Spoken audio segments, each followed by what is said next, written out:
शुरू हो गई थी, सरवना का नौकर कॉफ़ी बनाकर ले आया था। मिस्टर गुरुमूर्ति और आप सब कितनी अच्छी अंग्रेज़ी बोल लेते हो। मुझे तो आप लोग जैसा होना है। मैं अपनी अंग्रेज़ी सुधारना चाहती हूँ, मिसेस लिनपा ने कहा। आप तो अच्छी अंग्रेज़ी बोल रही हैं, मैंने कहा।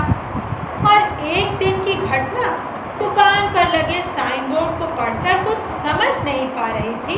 लिखा था चिल्ड्रन कट पीसेस अवेलेबल, यानी बच्चों के कट पीसेस, बच्चों के टुकड़े।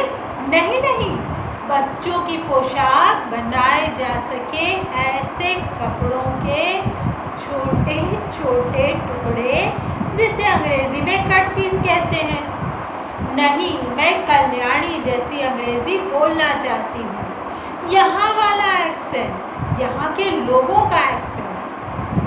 हाय अम्मा, क्या कहूँ अब, भाषा की इतनी विकट समस्या तो हिंदुस्तान में और कहीं नहीं जितनी यहाँ पर है। अभी उसी दिन मिस्टर चंद्रन कहने लगा, madam Americans are very chilly. Chilly यानी मेरी आंखों में प्रश्न था। फ्रीडमैन मैडम, आवर बाइनर is very chilly, no feeling. Oh, ओठों से हंसी फिसलते हुए बची। आंखों के सामने चेन्नई शहर की चाय कॉफ़ी की दुकानें घूम गई। लिखा रहता है cool bar, hot and chill, यानी ठंडा गरम दोनों।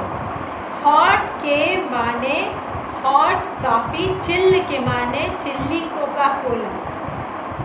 कल्याणी ने ढाढ़स बढ़ाया।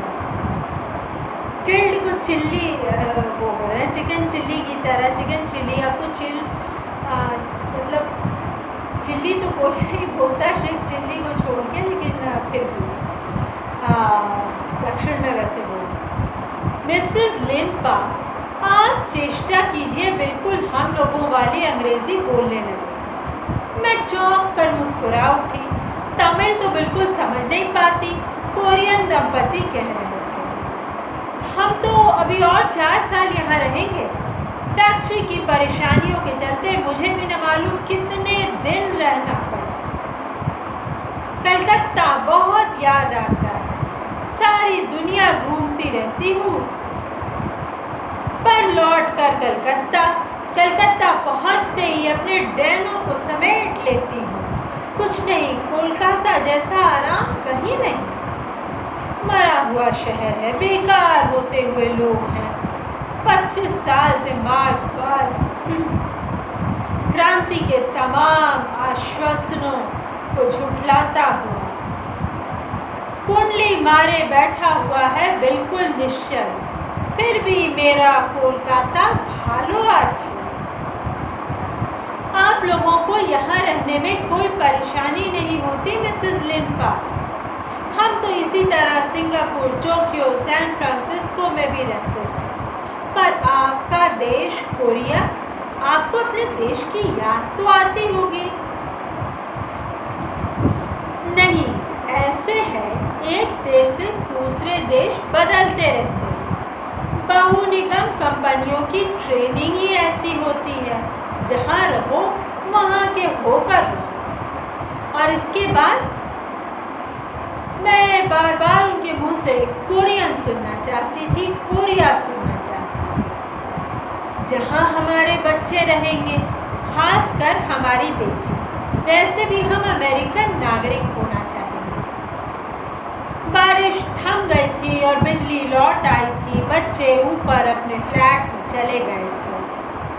बड़ी अच्छी कहानी है, बाढ़, भूकंप, बड़वानल और प्रवासन।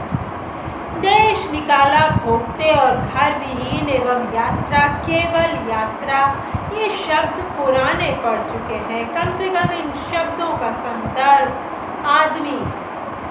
इनके उच्चारण से आदमी का बोध होता है। पर यह आज की कहानी है। भारतीय चेहरा, अंग्रेजी उच्चारण और न्यू जर्सी के वासी। तमिल अमेरिकन है। पड़ोसी उसी के रूप में कल्याणी मुरली, जो 21 की कम उम्र में विधवा हो गई। चेन्नई शहर से बाहर कभी नहीं गई, जिसकी अपनी अकेली दुनिया है। बेटे को अमेरिका पढ़ने भेजा है और कोरियन दंपति पहली बार भारत आए हैं। विशेष रूप से तमिल लोगों की तरह अंग्रेजी बोलना चाहते हैं। मैं कलकत्ते से आई हूँ, कोलकाता लौटना चाहती हूँ। भाषा की जितनी बड़ी समस्या यहाँ होती है, अमेरिका इंग्लैंड में नहीं, एशिया में नहीं। No Hindi madam, English. खाक इंग्लिश जानते हैं? अंग्रेजी के 2 शब्द सीखते हैं तो हिंदी क्यों नहीं सीख लेते? क्या ये लोग टीवी और सिनेमा नहीं देखते? पर मैं ही क्यों नहीं तमिल सीखना चाहती? क्या यह मेरा देश नहीं? इडली सांभर मुझे पसंद नहीं? बहुत पसंद है। आज के आदमी को 2 तरह की सीमाओं को पार करने का अनुभव है। एक उत्तर आधुनिक और दूसरी तकनीक के वायरस का। लेकिन देश उतना ही प्राचीन जितनी कि तमिल भाषा संस्कृति। आर्यों से भी पहले ये थे रावण के वंशज। इनसे राम जी की सेना को डर नहीं लगता।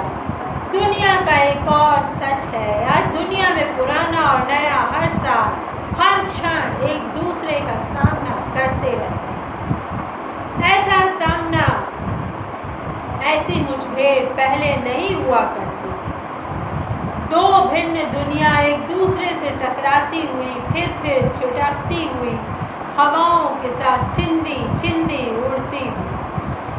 यह शताब्दी तो बस अभी खत्म हुई। हम सभी जानते हैं, एक गतिशील शताब्दी अपने साथ हवाई जहाज़ों को उड़ाती हुई, टेलीफोन का संपर्क और इलेक्ट्रॉनिक बिजली से चलने वाले नए खिलौने, calculator, computer, laser, cordless phone, बड़े धाकड़ पुरुषों को जब मैं खिलौनों से खेलते देखती हूँ तो हंसी आ जाती है। आदमी खेलता है, सारी दुनिया में डोलता है, अपने ही बनाए हुए खिलौनों की टोकरी लिए। संयुक्त राष्ट्र की 1996 में हुई हैबिटेट की कॉन्फ्रेंस में सेक्रेटरी जनरल का कहना था, इतिहास में इससे बड़ा स्थानांतरण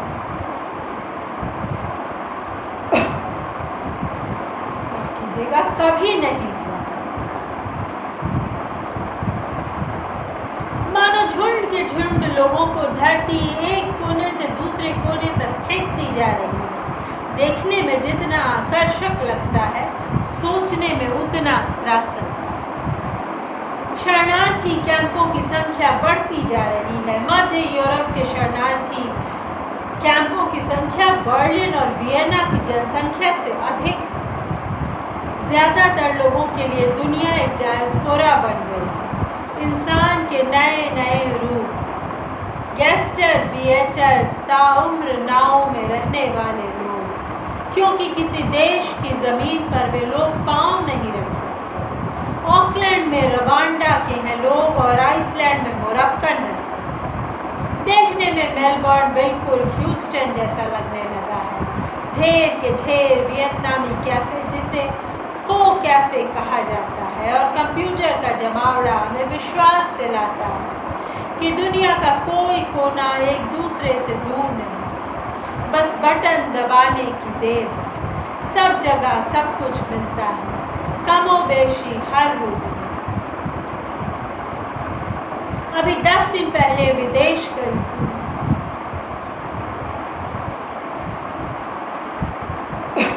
सैन फ्रांसिस्को के चाइना टाउन में मैं एक व्यापारी से बातें कर रही थी। उसका नाम श्रीधर कुलकर्णी यानी महाराष्ट्रियन था। कलकत्ते में जन्मा, मेक्सिको में रहने लगा और फिलहाल चीन और भारत के निर्यात उद्योग की तुलना कर रहा है। बस अभी उसकी पहचान की एक आयरिश औरत मिल गई है। कब से परिचय है? जब मैं इंग्लैंड में पढ़ रहा था, उसका भाई मेरा दोस्त था। श्रीधर कॉफ़ी नहीं पीता। आजकल चाय बागानों में कसकर घाटा लग रहा, खासकर दार्जिलिंग के बगीचों में। क्यों? क्योंकि पहले कीनिया में गृह युद्ध चल रहा था और अब वहाँ शांति है। श्रीलंका में शांति है, और जब शांति कायम होती है ना, तब असली व्यापारिक प्रतियोगिता का सामना करना पड़ता है। भारत इतनी सस्ती चाय उगा नहीं सकता। ऐसा बहुत कुछ है जो भारत नहीं कर सकता। श्रीधर, अब आपको भारतीयता की सबसे विशिष्ट पहचान क्या लगती है? श्रीधर, आपको भारतीयता की सबसे विशिष्ट पहचान क्या लगती है? एक दूसरे को अपने से हीन मानना। बात सही है, कहीं ना कहीं, हालांकि बहुत अच्छाइयाँ भी हैं। लौट कर अपने होटल की सीढ़ियाँ चढ़ते हुए रिसेप्शन पर बैठी हुई महिला फ़ोन पर गुजराती में बातें कर रही थी, लेकिन शक्ल और पोशाक, खैर पोशाक तो यहाँ सभी की एक सी है। मैंने चाबी के लिए हाथ बढ़ाते हुए पूछा, गुजराती? हाँ। गुजरात के किस हिस्से से? जिस समय वहाँ भूकंप हुआ, क्या वहाँ थी? मैं यहाँ थी, अमेरिका में। पर आप गुजरात तो गई होंगी। अब तक मुझे अनुमान हो चुका था कि वह अमेरिकन गुजराती। हाँ, उसने सर झटकते हुए कहा, नहीं नहीं, हम 4 पीढ़ी से अहमदाबाद नहीं गए। पहले नैरोबी में रहते थे। हमारा छोटा सा होटल हुआ करता था। एक दिन पापा को काले लोगों ने मार डाला। मम्मी हम बच्चों को लेकर यहाँ आ गए। आपका कभी गुजरात जाने का मन नहीं करता? क्यों नहीं, कभी जाऊंगी। मेरी बड़ी दीदी ने सती देवी की मन्नत रखी थी, पर वह पूरी नहीं हुई। अब तक हमारे परिवार में कोई सती देवी के दर्शन करने नहीं जा सका। मेरी दादी विधवा हो गई थी। मेरी माँ बुआ भी कम उम्र में विधवा हो गई। घर में कोई सुहाग ही नहीं बचता है। जब तक सती देवी के दर्शन हम नहीं कर लेते, यह सब तो घटेगा ही। आप मानती हैं इन सब बातों को? उसने कंधे उचका दी। बड़ी सोफियाना औरत है, पर फिर भी गुजराती, भारतीय, मेरे देश की। तब क्या सती देवी में आपकी श्रद्धा है? गलत मत समझिएगा। कुल देवी का तो दर्शन करना चाहिए ना। वैसे मुझे अफ्रीका की बेहद याद आती है। बस अरसाई से दोपहरिया होती थी।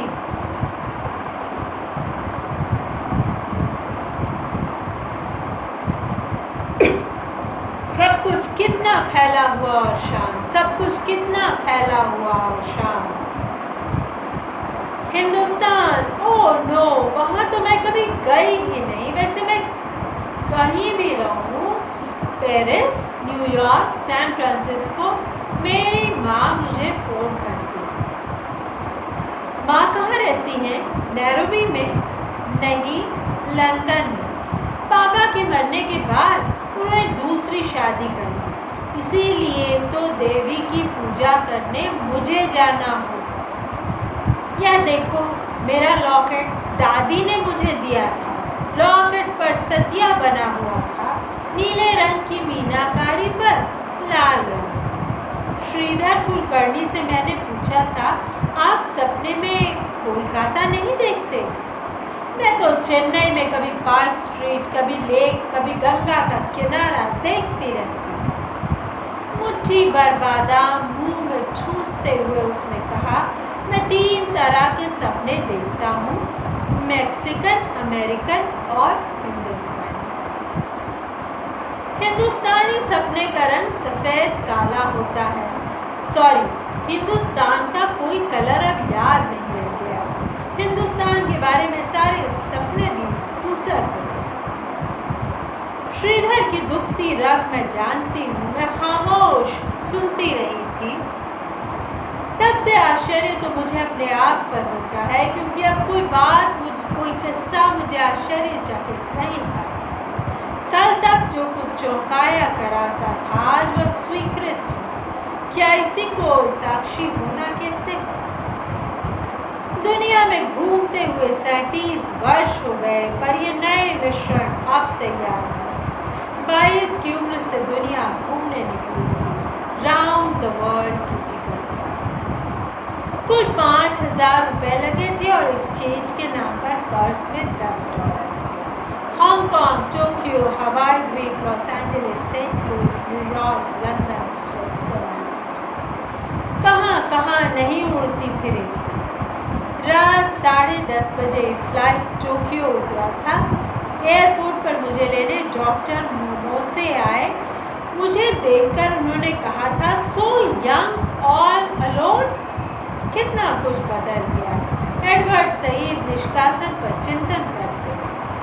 उनसे पहले होमर और दांते ने आदमी के निष्कासन पर चिंता की थी।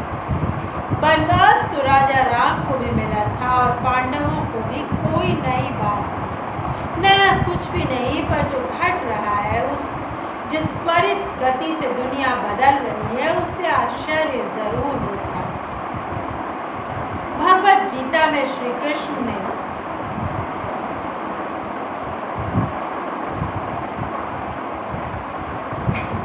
आत्मा का वर्णन करते हुए अर्जुन से कहा था, कोई इसे आश्चर्यचकित हो देखता है तो कोई इसका आश्चर्यवत वर्णन करता है। कोई इसका श्रवण करता है और बहुत तेरे ऐसे हैं जो श्रवण करने पर भी इसे नहीं जानते। गीता का श्लोक 3 अध्याय। क्या यह भूमंडलीय आत्मा? तो दोस्तों, हम पढ़ रहे हैं कहानी भूकंप। आपने देखा कि कितना दिलचस्प इसका ताना बाना है, कितनी दिलचस्प बनावट है। कोरिया वाले दंपति अमेरिकन नागरिक होना चाहते हैं और कोलकाता की यह स्त्री क्यों सुनना चाहती थी कोरिया लौटने की उनकी चाहत। हम किस तरह अपने शहर को याद करते हैं, ये उसकी उस बात से साफ जाहिर होता है कि मैं कलकत्ते के सपने देखती हूँ और फिर श्रीधर नाम का एक पात्र आता है, चाय बागान की बातें आती हैं, वह सच्चाई आती है जो बहुत से लोगों के मुंह से सुनाई देती है कि भारत को लेकर हर सपना धूसर है। और बहुत खूबसूरत भाषा की राजनीति की बातें आती हैं। चेन्नई में भाषा की समस्या है। तो दोस्तों, सुनने के लिए